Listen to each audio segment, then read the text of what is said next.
అందరికీ నమస్కారం. గతంలో కూడా ఈ గర్భవతులకి ఆహారం అనేది అందిస్తూ ఉండేవాళ్ళము. అనివార్య కారణాల వల్ల కరోనాతో అయితేనేమి, తర్వాత యాంటీ గవర్నమెంట్ రావడం వల్ల అయితేనేమి, కొన్ని ఇబ్బందుల వల్ల అందించలేకపోయినాం. దానికి చాలా నిజంగా చెప్పాలంటే ఒక రకమైన బాధపడినాం.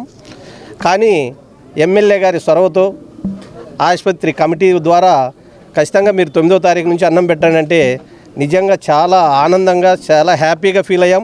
ఎందుకంటే భోజనం పెట్టడం అనేది ఒక సాంప్రదాయమే కాదు, ఆకలి ఉన్న వాళ్ళని ఆకలి తీరిస్తే కూడా భగవంతుడు మన పిల్లలకు ఆశీర్వదిస్తాడనే నమ్మకాన్ని గట్టిగా నమ్ముతాం మేము.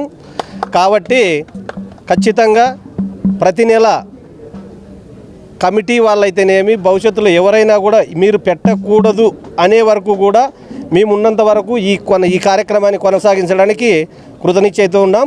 ఖచ్చితంగా ప్రతి నెల 9వ తారీఖు ఐరిస్ గారు ప్రెగ్నెన్సీ వాళ్ళందరికీ కూడా భోజనవతి కల్పిస్తాం. ఈ వసతిని కల్పించడానికి అవకాశం ఇచ్చినటువంటి యాజమాన్యానికి, ఎమ్మెల్యే గారికి నిజంగా కృతజ్ఞతలు తెలియజేసుకుంటున్నాం. ఎందుకంటే ఇది చాలా బృహత్తరమైన కార్యక్రమం.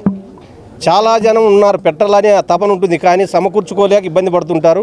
కాబట్టి భగవంతుడు ఆ అవకాశం మాకు ఇచ్చినందుకు భగవంతుని సదా ప్రార్థిస్తున్నాం.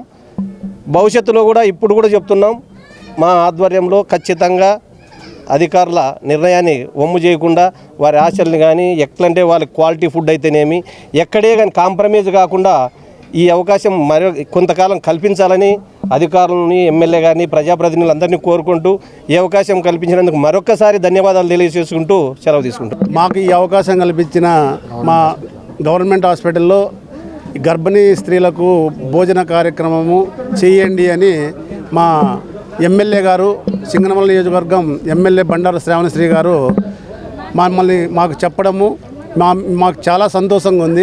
I'm very happy. ఈ 5 ఇయర్స్ కాదు 10 ఇయర్స్ మా బ్రదర్ చెప్పినట్ల వద్దు అనేంత వరకు ఎవ్రీ మంత్ 9th మేము మంచి ఫుడ్ పెట్టి మా కార్యక్రమాన్ని కొనసాగిస్తామని తెలియజేస్తున్నాం.